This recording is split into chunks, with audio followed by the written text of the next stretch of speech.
Then I quote the Bible at me, Claire. No? Then look at me.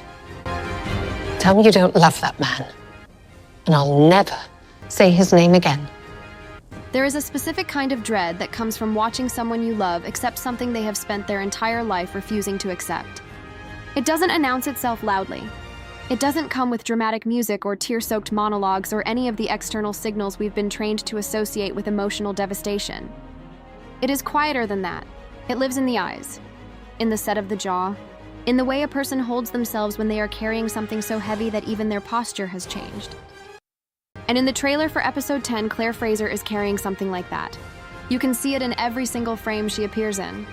And once you see it, you cannot unsee it. To understand why Claire's presence in this trailer is so alarming, you have to understand who Claire Fraser has always been at her core.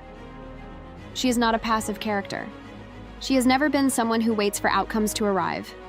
She is a woman who reached through time itself to find the man she loved, who crossed an ocean in the middle of a war, who has repeatedly placed herself in situations of extraordinary danger because accepting the worst possible outcome was simply never something her nature would allow. Claire fights. Not just physically, though she does that too. She fights against reality itself when reality is trying to take something from her that she is not prepared to lose. That relentless refusal to surrender has been one of the defining qualities of her character from the very beginning. It is who she is at the molecular level, which is exactly why the way she looks in this trailer is so deeply unsettling. Because Claire Fraser does not look like someone who is fighting. She looks like someone who is preparing. And those are two completely different things. Preparing is what you do when you have stopped believing that fighting will change the outcome. It is what you do when some part of you has already begun the process of accepting a reality you cannot alter, no matter how much of yourself you throw at it. And the Claire we see in this trailer, the way she holds Jamie, the way she looks at him, the expression on her face in that quiet, intimate moment before the battlefield swallows him again, all of it reads as preparation. As a woman who is trying to memorize something, she is terrified. She is about to lose forever. The transition the trailer makes between the battlefield and that intimate scene between Jamie and Claire is one of the most emotionally precise pieces of editing in the entire promo. 1 second, we are inside the chaos, the smoke and the cannon fire, and the overwhelming scale of the battle. And then, without warning or transition, we are somewhere completely different. Hushed, still, just the two of them, in a space that feels almost outside of time, which is fitting given everything this story has put them through. And the contrast between those two realities, the external war and the internal one happening between these two people as they try to hold on to each other, is so stark and so deliberate that it stops the trailer completely in its tracks. Not with spectacle, with stillness. And it is in that stillness that Claire's face does the heaviest narrative work of the entire promo. Because she is not looking at Jamie the way she has looked at him in previous goodbyes. This story has separated them so many times and in so many ways that their reunions and farewells have their own emotional grammar by now. There is usually something underneath even the most painful of their separations. A current of certainty, an unspoken understanding between them that this is not the end, that they will find each other again, that the universe which has conspired against them so many times has also always, eventually, bent in their direction. That current is what has made even their most heartbreaking moments bearable to watch. It is the show's implicit promise to its audience, running underneath every scene like a heartbeat. They always find their way back, but that current is not there in this trailer. Or if it is so faint that Claire herself doesn't seem able to feel it anymore. And that absence is the single most devastating thing in the entire promo. Because if Claire Fraser, the woman who refused to let time itself stand between her and the man she loved, is looking at Jamie like she is not sure she is going to see him again, then the show is asking its audience to genuinely sit inside the possibility that this time might actually be different.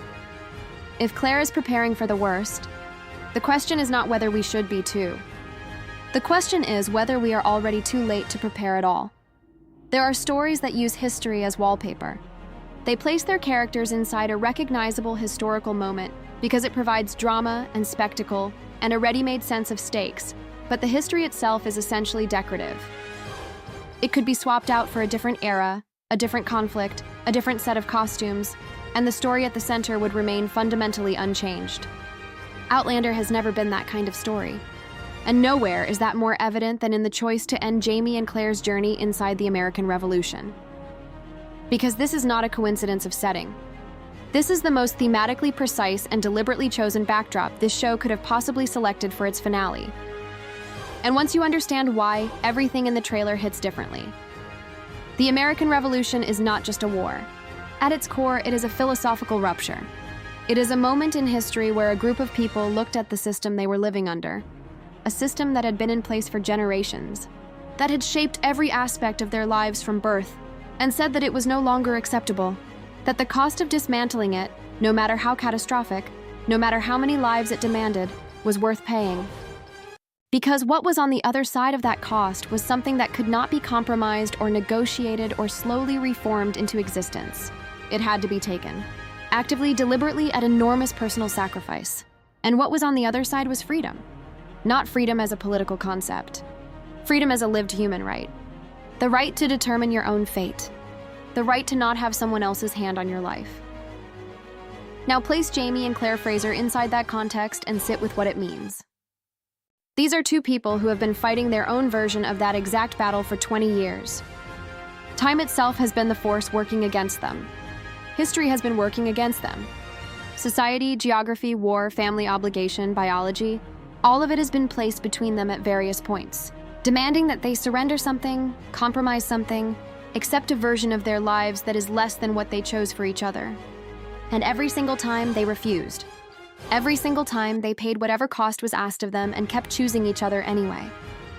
Not because it was easy, not because the odds favored them, but because what they had together was the kind of thing you don't negotiate away. The kind of thing worth fighting for even when the fighting makes no rational sense. The revolution happening. Around them in episode 10 is the world finally arriving at the conclusion Jamie and Claire reached long ago, that some things cannot be given. They can only be taken. And the price of taking them is sometimes more than you can fully comprehend until you are already in the middle of paying it. The show is drawing a direct and deliberate line between the birth of a nation fighting for its right to self-determination and two people who have spent their entire lives doing exactly the same thing on a personal scale. The macro and the micro are perfectly aligned in this finale in a way that elevates both. The revolution gives Jamie and Claire's story a historical resonance it would not otherwise have. And Jamie and Claire give the revolution a human, intimate, devastatingly personal dimension that makes it more than just a backdrop of dates and battles. There is also something worth noting about where this revolution stands historically when the finale takes place. This is not the comfortable, victory-assured version of the American Revolution that gets turned into mythology. This is the messy, uncertain, genuinely dangerous middle of it. The outcome is not guaranteed. People are dying for an idea that has not yet been proven to work. And that uncertainty mirrors exactly where Jamie and Claire are in their own story heading into episode 10. They are not standing on the other side of their struggle looking back at how it all worked out. They are inside it, right now, in the most dangerous and uncertain moment of everything they have built together. And the show is asking them, and us, to sit inside that uncertainty without the comfort of knowing how it resolves. The revolution as a mirror is also doing something specific to Jamie's speech that makes it land even harder than it already does. When he talks about fighting not out of hatred but out of a desire for freedom, he is not just speaking as Jamie Fraser. He is speaking as every person on that battlefield who has their own version of his story. Their own imprisonment, their own losses, their own list of things that were taken from them by a force they had no power to resist. And in that moment, Jamie becomes something larger than a single character. He becomes the embodiment of what this particular historical moment is actually about at its human core. Not politics, not strategy, not the geopolitical reshaping of the Western world. The simple, ancient, desperately human need to live as yourself. But if the revolution is a mirror reflecting Jamie and Claire's story back at them, what exactly is it showing them about how that story ends? Jamie Fraser has spent his entire life being imprisoned, hunted, flogged, tortured, and stripped of everything he loved, and he survived every single time.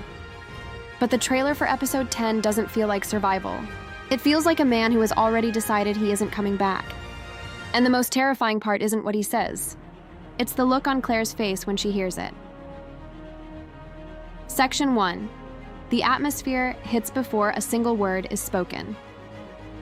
There is a specific feeling this trailer gives you in the very first seconds, and it has nothing to do with the dialogue or the action or even the characters themselves.